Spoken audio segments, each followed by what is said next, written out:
On a stormy night, I found myself racing against the relentless rain and thunder as I navigated the dark streets to deliver a pizza. The address led me to an old and decrepit building that loomed ominously in the dim glow of the streetlights. Unease prickled at the back of my neck, but I needed the job, so I swallowed my fear and headed inside. The building's interior was as gloomy as its exterior.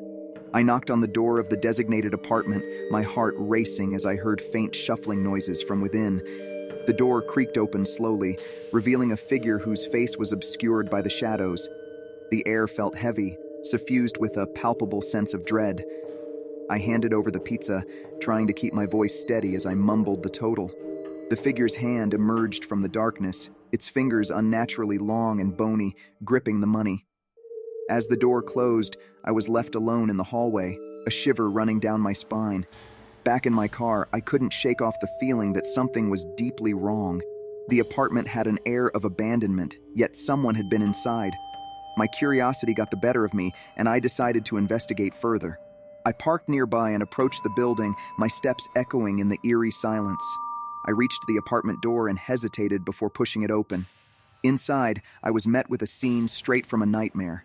The walls were adorned with strange symbols, and candles flickered, casting an eerie glow. In the center of the room, the figure stood hunched over, muttering incantations in a language I couldn't comprehend. Fear paralyzed me as the figure turned toward me, its eyes gleaming with an otherworldly light. I stumbled backward, my heart racing as I realized I had stumbled upon something beyond my understanding. Panic propelled me down the hallway and out of the building, the night storm seeming almost welcoming compared to the horror I had witnessed. Over the following days, I struggled to come to terms with what I had experienced.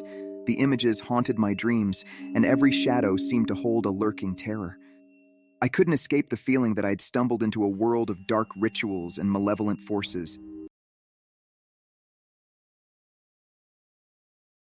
On a moonless night, I embarked on my routine pizza delivery route, navigating the quiet streets as a sense of unease settled in.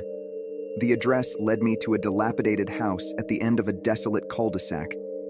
As I approached, the chilling atmosphere became undeniable, but I dismissed it as nerves.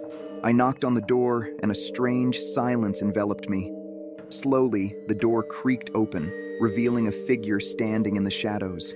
Their face remained hidden, obscured by the dim light. Instinctively, I offered the pizza, my voice trembling as I stated the total. The figure's hand emerged from the darkness to take the pizza box. I glimpsed unnaturally long, gnarled fingers that sent a shiver down my spine. The exchange felt surreal, and my heart raced as the door closed, leaving me alone in the eerie stillness. Back in my car, I couldn't shake the feeling that something was off. The house seemed abandoned, yet someone had been there. Fueled by curiosity, I parked nearby and decided to investigate. The house's interior was as unsettling as its exterior. Dusty furniture was draped in tattered sheets, and an eerie silence hung in the air.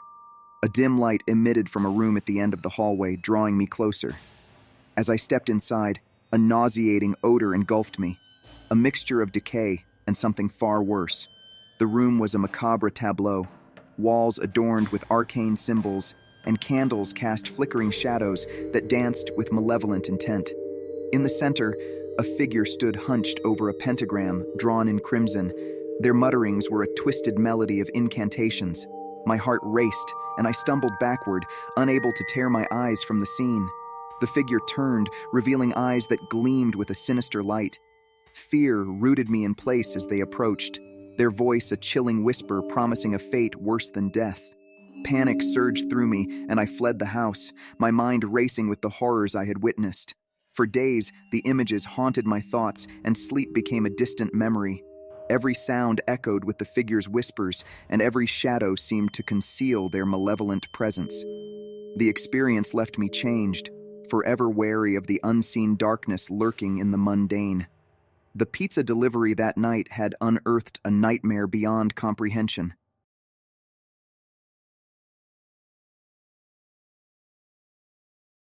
It was a typical Friday night, and I was out making pizza deliveries for the local shop. The rain poured relentlessly, drumming on the roof of my car like a haunting melody.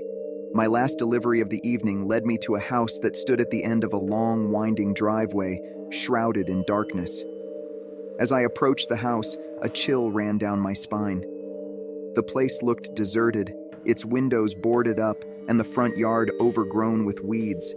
I hesitated, but then decided to knock on the door. To my surprise, it creaked open slowly, revealing a dimly lit corridor. "Hello?" I called out, my voice trembling with uncertainty. There was no response, just an eerie silence. Clutching the pizza box tightly, I took a cautious step inside. The corridor stretched ahead of me, lined with peeling wallpaper that seemed to whisper secrets of the past.